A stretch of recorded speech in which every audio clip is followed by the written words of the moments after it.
Isang aktres na unti-unting nakilala sa kanyang husay sa entablado at sa screen, maraming fans ang nagulat sa kanyang pagbabago, hindi lang sa itsura, kundi sa aura at presence niya. Ngayon, titingnan natin kung paano nabuo ang artistang ito, mula sa pinagmulan bilang aktres hanggang sa stage presence na hinahangaan ngayon. Lumaki si Gigi sa simpleng pamilya at bata pa lang ay ramdam na ang passion niya sa pag-awit at pag-arte. Nagsimula siya bilang aktres sa telebisyon at pelikula na nagbigay sa kanya ng unang exposure sa mundo ng showbiz. Remember, Heart Batong Bakal po. Bagong caregiver po ni Doña Conchita.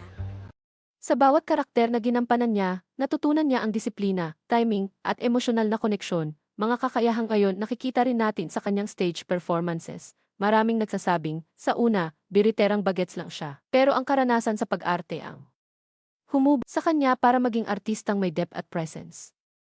Ngunit hindi lang sa acting niya nakilala ang galing niya. Dahil sa talent at dedikasyon, dumating ang mga pagkakataon sa music at stage, kung saan mas lumabas ang kanyang boses at stage mastery. Makikita ngayon.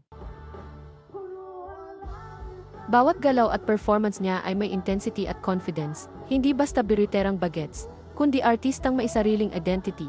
Maraming netizens ang napahanga sa transformation niya, mas matured, mas confident, at ramdam ang pinagdaanan na nagpabago sa kanya.